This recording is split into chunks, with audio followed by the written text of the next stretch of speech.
आप लोग जो यहाँ से आवाज कर रहे हैं, सब कृपा करके शांत हो जाइए। ये कुछ अच्छा नहीं लगता है कि आप लोग इतनी आवाज कर रहे हैं और हजारों आदमी शांत बैठे हैं, उनको भी सुनने नहीं देना चाहते हैं। ये मेरी निगाह में इंसानियत नहीं है। इंसान का ये काम है कि कोई काम जब चलता है तो उसमें दखल न दे, उसमें आवाज न करे और दूसरी करे। हमारी सभ्यता भी वही सिखाती है, लेकिन अभी वहाँ लोग आपस में बातें कर रहे हैं, आवाज चलता है, वो कोई अच्छी बात मुझको नहीं लगती है। मैं तो लाचार हो गया हूँ कि इतनी आवाज में भी जो कुछ भी कहना है, ये लोग अगर मेरे सामने बैठे हैं, बहनें बैठी है, भाई लोग बैठे हैं, वो सुन सकते हैं, तो मैं कुछ न कुछ सुना दूँ। आपको समझना चाहिए कि मैं इस जगह पे दोबारा आता हूँ। एक वक्त यहाँ हिंदू और मुसलमानों में कुछ झगड़ा हो गया था। मैं उस जमाने में कलकत्ते में रहता था और मौलाना साहिब भी यहाँ थे। तो मुझको पता चला कि यहाँ झगड़ा हो रहा है और यहाँ से ही कोई आदमी दौड़ के आए थे कि चलो वहाँ झगड़ा होता है तो कुछ भी निपट सकता है तो निपटा दो। तो मौलाना साहब भी वहीं मेरे साथी थे। उस वक्त हम एक ही जगह में थे, साथ रहते नहीं थे, लेकिन इसके पास से वहाँ थे। तो मैंने कहा कि तब तो हमारे जाना चाहिए। तो मौलाना साहब और मैं वो दोनों तैयार हो गए और हम यहाँ आ गए। ऐसा बनता है, ईश्वर की कृपा रहती है कि इतने में तो शांत ही हो रहा था, तो हमको दोनों को यश मिल गया कि अच्छा वो यहाँ आए और झगड़ा मिट गया। कुछ पीछे झगड़ा करने वाले थे, उसमें काफ़ी हिंदू भी पड़े थे, मुसलमान भी थे। दोनों को समझाया और दोनों ने कह दिया कि अभी हमें झगड़ा होने वाला नहीं है। ये तो बहुत वर्षों की बात है, कौन से वर्ष में मैं आया था वो तो मुझको पता नहीं है, लेकिन उसके बाद ये दूसरा समय है। अच्छा है कि आज तो हिंदू मुसलमानों में कोई फसाद नहीं है और सब मिलजुल कर रहते हैं। मेरी उम्मीद ऐसी रहेगी कि इसी तरह से हिंदू और मुसलमान एक दूसरों से मिलजुल कर हमेशा के रहें, हमेशा दोस्त बनकर ही रहें, कभी एक दूसरों के दुश्मन न बने। इस बारे में मैं तो काफ़ी कह चुका हूँ, लेकिन यहाँ तो काफ़ी दूसरे तो रहते हैं, लेकिन मजदूर वर्ग भी काफ़ी रहने वाले हैं। तो मैं उनको तो कह दूँगा कि आपको वह हिंदू है या तो मुसलमान है, कभी भी एक दूसरों की अदावत नहीं होनी चाहिए, एक दूसरों के साथ लड़ना नहीं चाहिए। क्यों कि मजदूरों के बीच में अगर मैं हिंदू हूँ, एक मुसलमान है, दूसरा पारसी है, सिख है, पारसियों में तो कोई मजदूर तो रहते नहीं है करीब करीब, लेकिन दूसरे तो रहते हैं। तो मैं ये कहूँगा कि मजदूर मजदूर ही, उसको दूसरा कोई है ही नहीं। वो अपने घर में तो नमाज पढ़ेगा, गायत्री पढ़ेगा, वो दूसरी बात है, वो अपने घर की बात हुई। लेकिन मजदूरी में हो सकता है कि एक तो हिंदू है तो उसको ज़्यादा पैसा दो, मुसलमान है उसलिए उसको कम दो। मुसलमान को अगर कम पैसा मिलता है तो उसमें होशियारी कम है, हिंदू को कम मिलता है तो तो उसमें होशियारी कम। मजदूर लोग जो मजदूरी करते हैं वो तो मालिक लोगों के लिए है। ऐसा मौका के लिए मैं तो इंतजार कर रहा हूँ कि मजदूर और मालिक के बीच में कोई फर्क ही न हो। मालिक जैसे कोई नाम भी रहता है तो काम तो वो भी मजदूर जैसा ही करता है और मजदूरों का ट्रस्टी बनकर वो रहता है। लेकिन वो जमाना तो जब आना है तब आता है। आज तो हमारे पास मालिक तो पड़े हैं, मजदूर पड़े हैं। कोई मालिक ऐसा नहीं है कि जो मजदूरों के खातिर वो काम करता है, अपने पैसे रोकता है और अपने साथ दूसरे पैसे वाले हैं उनको भी ले लेता है। उसलिए वो सब शेयर होल्डर से बन जाते हैं। तो वो सारी की सारी शेयर होल्डर कंपनी एक बनी है, वो मालिक की जगह लेती है और मजदूर लोग उनके माथे हाथ काम करते हैं। जब मजदूर अपना पेशा समझ लेंगे और ये समझ लेंगे कि मजदूर भी मालिक जैसे ही है, मालिक है उसके पास तो चांदी के रुपये रहते हैं या सोना की मोहर रहती है, तांबे के पैसे रहते हैं, लेकिन आखिर में उसके पास कुछ न कुछ ऐसे पैसे हैं। तब मजदूर किस चीज का मालिक है? तो मैंने तो कह दिया है, जब से मैं आया हूँ तब से दक्षिण अफ्रीका से समझ कर आया कि मजदूर है वो तो सच्चा पैसेदार है। उनके पास जो पड़ा है पैसा, अपने हाथ और पैर, अपनी मेहनत, वो मेहनत है वो तो सच्चे पैसे पड़े हैं। वो नई पैसे पड़े हैं उनके पास, क्यों कि उनके पास इतनी अक्ल नहीं पड़ी। अपनी मजदूरी की कीमत वो रखता नहीं है और मिस्किन बनकर बैठ जाता है कि मेरे पास कुछ नहीं। या जो मिस्किन बनकर नहीं बैठता है तो पीछे लड़ाई करता है, मालिक को मारता है, कोई तो मालिक को मार डालते हैं। तो इससे तो मजदूरों की कोई भलाई नहीं होती है। मैंने नहीं देखा कि इस तरह से झगड़ा करके मालिक के पास है वो छीन लिया। तो मालिक के पास जो अक्ल पड़ी है, उनके पास जो नकद पैसे पड़े हैं, वो पैसे का क्या होगा? वो पैसे लूट लें तो उस पैसे में तो कुछ होता नहीं है।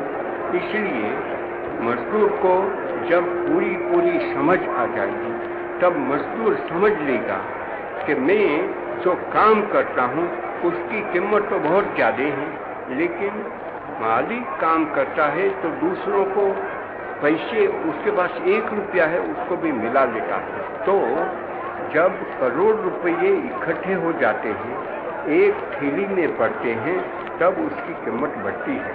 जैसे पानी के अलग अलग बूंद रहते हैं, उसकी कीमत कोई नहीं करता, लेकिन वो अलग अलग बूंद होकर एक समुंदर बनता है तो उस पर तो बड़े बड़े जहाज चल जाते हैं। वो जो पानी की कीमत हो जाती है, तब पानी के बूंद मिल जाते हैं। तब इसी तरह से पैसे जब मिल जाते हैं और उसमें से कंपनी बन जाती है तो उसकी कीमत बढ़ जाती है और दूसरे उसमें पीछे दखल नहीं देते। जैसे ऐसी कंपनियां बहुत पड़ जाती है तो ऐसे समुंदर में बहुत पड़े हैं, लेकिन जब तक वो समुंदर की हैसियत से रहते हैं तब तक उनकी वो उस पर बड़े बड़े जहाज भी जा सकते हैं।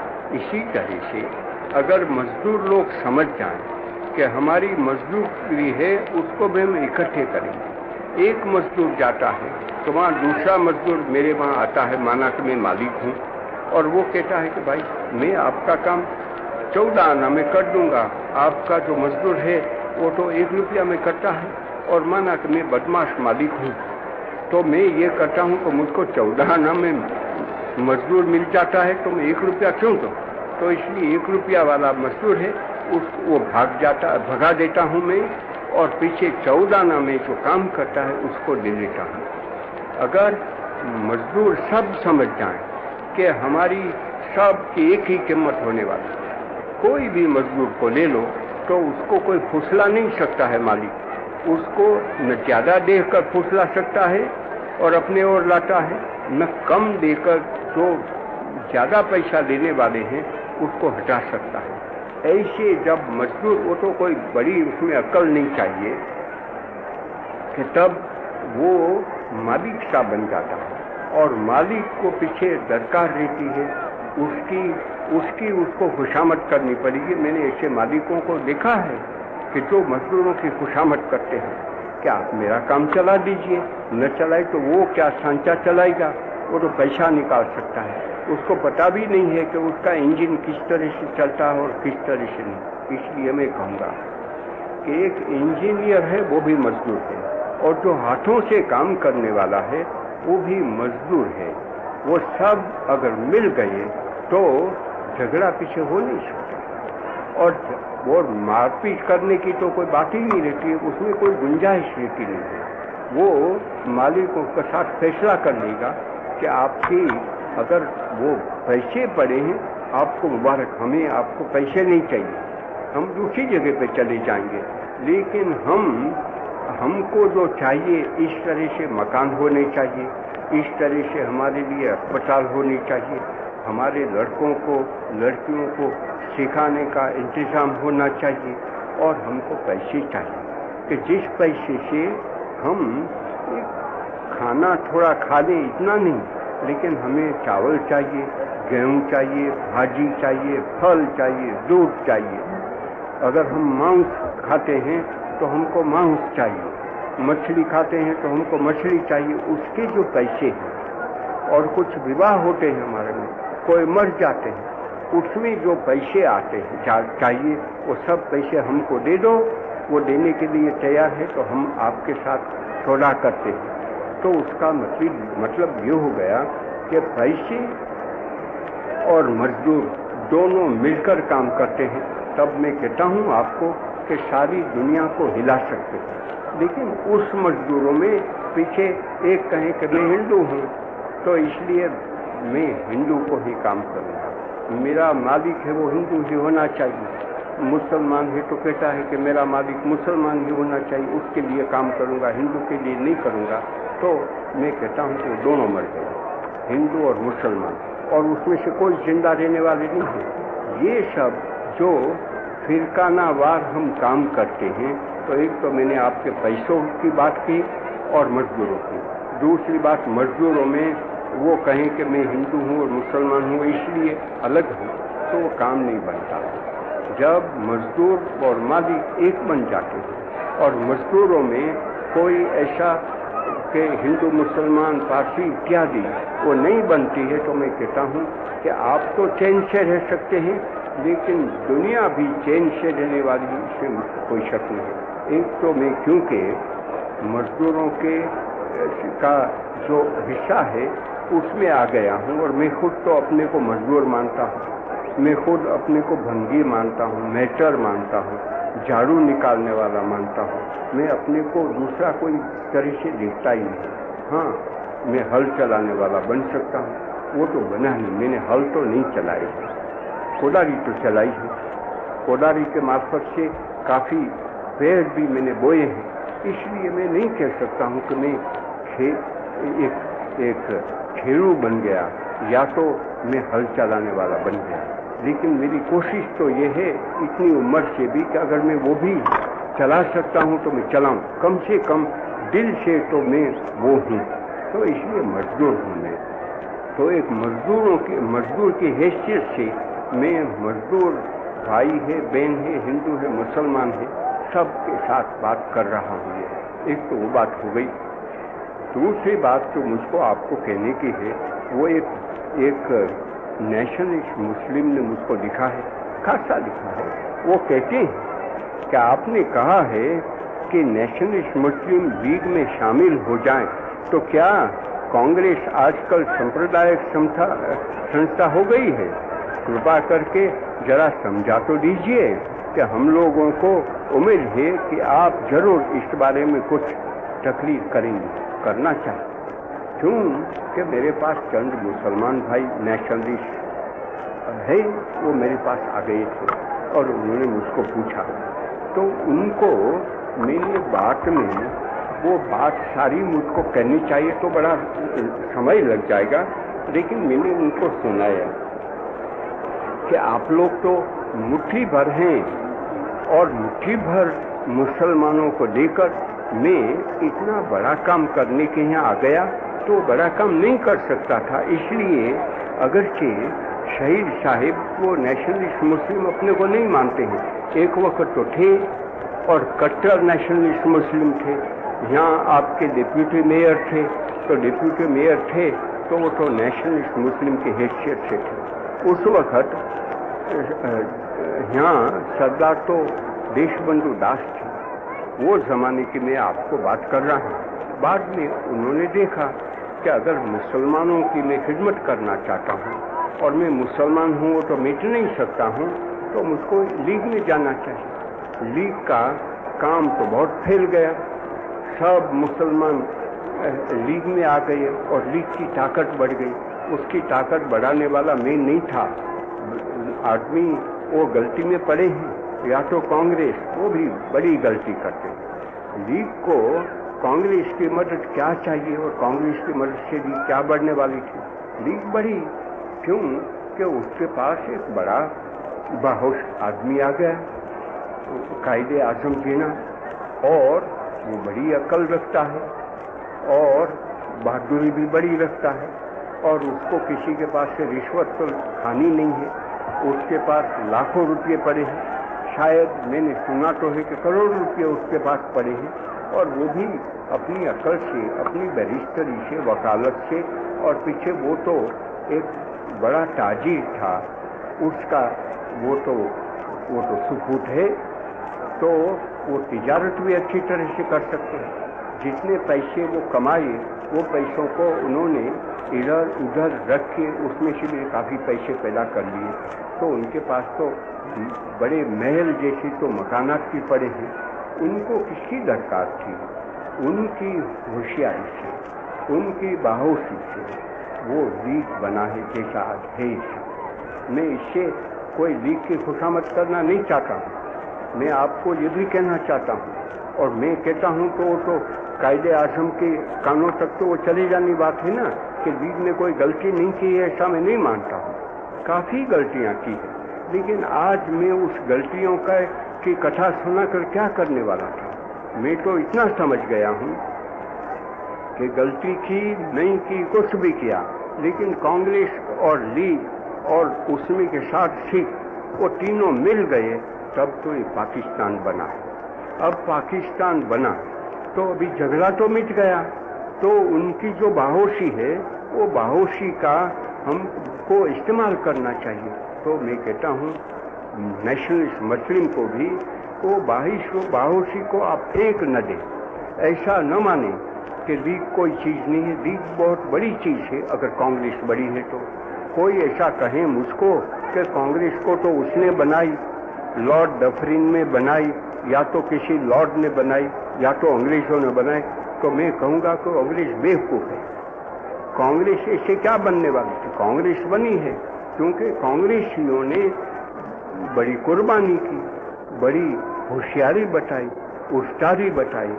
अब बहुत आदमी मर गए कांग्रेस का काम करते करते, इसलिए कांग्रेस इतनी बड़ी बन गई है। इसी तरह से मैं आपको कहता हूँ कि लीग भी बन गई है। कोई इंसान दूसरों को ढाकर, दूसरों को गिराकर तो बन नहीं सकता है। अगर हम उसको आगे नहीं ले जा सकते हैं, ऊपर नहीं ले जा सकते तो नहीं सही, लेकिन हम उनका बुरा तो न करें, उनकी अदावत तो न करें। अदावत तो वो बेवकूफ़ आदमी करते हैं, क्यों कि वो तो ऐसा बन नहीं सकते। तो मैं पीछे कहूँ जिन्ना साहब ऐसे बन गए, वो तो किसी बुरी बात हो गई।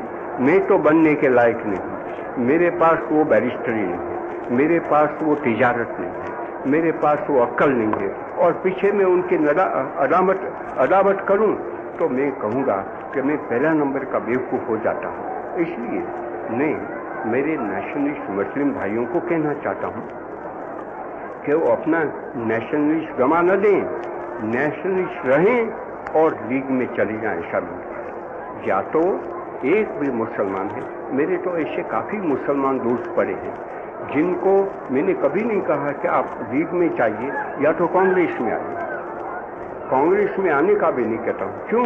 कि वो शरीफ है, वो बहादुर है, लेकिन इस पॉलिटिक्स में पढ़ते नहीं। ऐसे में तो आपको नाम भी दे सकता हूँ, लेकिन नाम देकर तो आपको उनको पहचानेंगे नहीं। लेकिन मैं आपको कहता हूँ कि वो कोई ये गलियों में रखड़ते हुए हैं, ऐसे मुसलमान नहीं है, लेकिन शरीफ है। उनके पास रोटी भी खुदा ने दे दी है, ऐसे पड़े हैं, तो वो परवाह नहीं करते।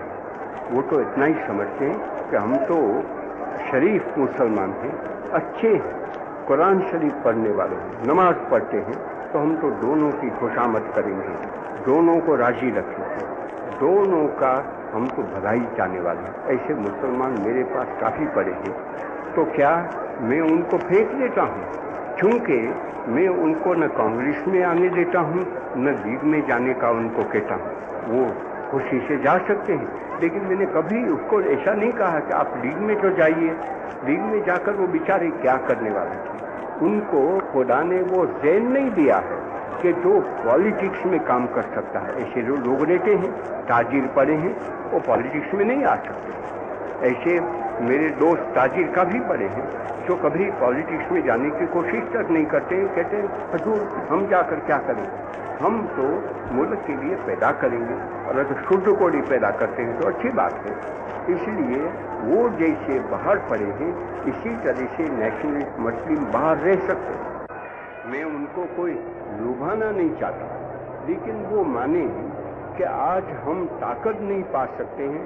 तब मैंने कहा कि वो आप इस किस्म की ताकत चाहते हैं तो लीग में जाएं, और लीग में जाकर जो आपका नेशनलिज्म है वो बता दें।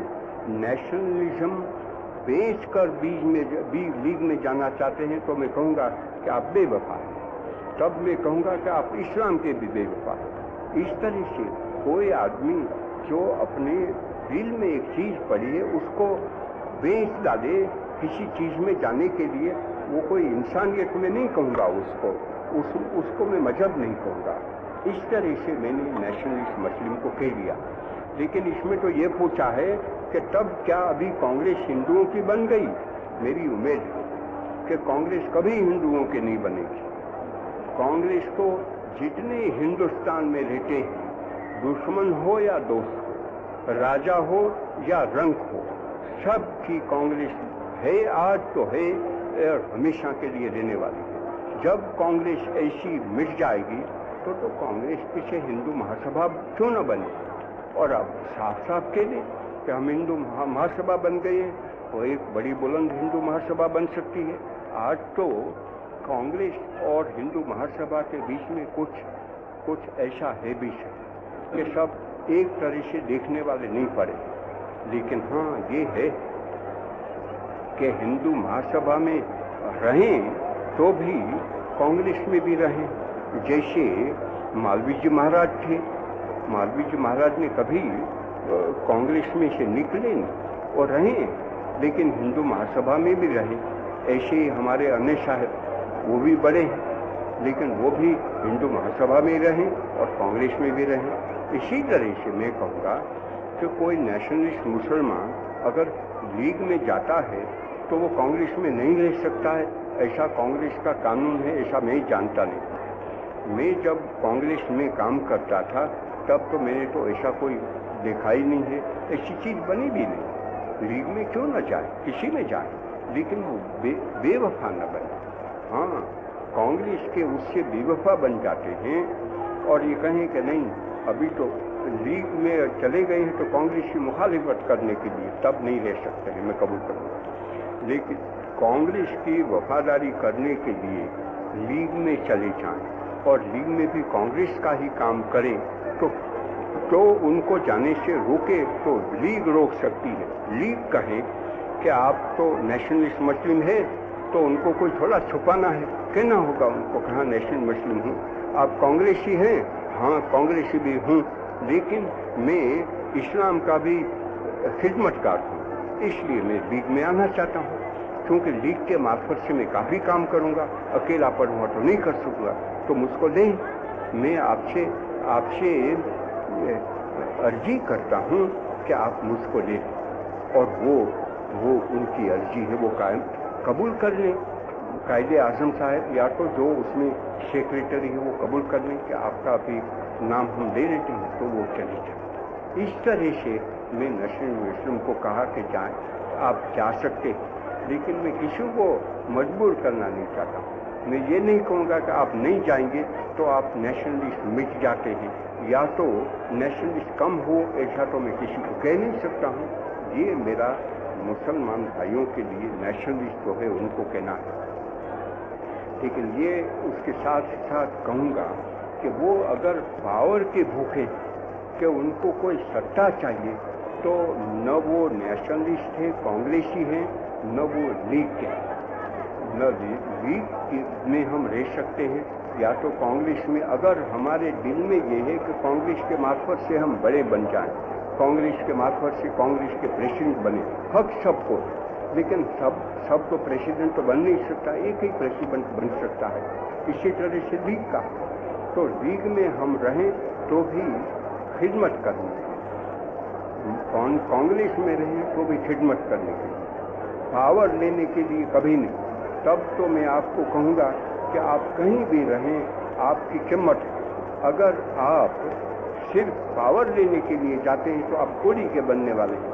थोड़े दिनों के लिए आपकी खुशामद करने के लिए आपको ले भी लें, लीग ले लें, कांग्रेस ले लें, लेकिन आखिर में आप उसको गिराने वाले हैं और आप भी गिरने वाले हैं, इसमें मुझको कोई शक नहीं। अभी दूसरा सवाल है, वो भी ऐसा ही है, और यहाँ तो गोलमाल चल रहा है, मैं करूँ क्या? लेकिन इसको मैं सचमुच छोड़ तो नहीं सकता हूँ, थोड़ा ही कह दूँगा कि ये है वो आज़ाद हिंद फौज के लोग, वो लिखते हैं कि आज़ाद हिंद फौज की ओर से, वो तो मानपत्र है, अच्छा मानपत्र मैं इसको मानता हूँ। हम आज़ाद हिंद फौज के 6 आदमी इसमें लिखा है जो कि सूटाकल में काम करते हैं। हम सब आपको कौमी सरकार बनने की बधाई देते हैं। हम आपसे अर्ज के तौर पर दरियाफ्त करना चाहते हैं कि मौजूदा सरकार का आज़ाद हिंद फौज के बारे में क्या ख्याल है। वही चीज़ है और उसी को मैं मांगपत्र समझता हूँ। तो इतना ही अब तो कह दूँ, क्योंकि बहुत लोग तो भागते हैं, तो मैं क्या आपको कहने वाला था। लेकिन इतना कोई भी आज़ाद हिंद फौज के लोग मेरी सुन सकते हैं, तो मैं आपको इतना ही कहूँ कि आज़ाद हिंद फौज के बारे में अभी तो मैं छोड़ूंगा, इसका जवाब मैं कल दूंगा। मैं इतनी गोलमाल में नहीं ले सकता हूँ, मैं लाचार था, देना तो चाहता था, लेकिन मैं वो रख लेता हूँ, कल इसका जवाब मैं दूंगा।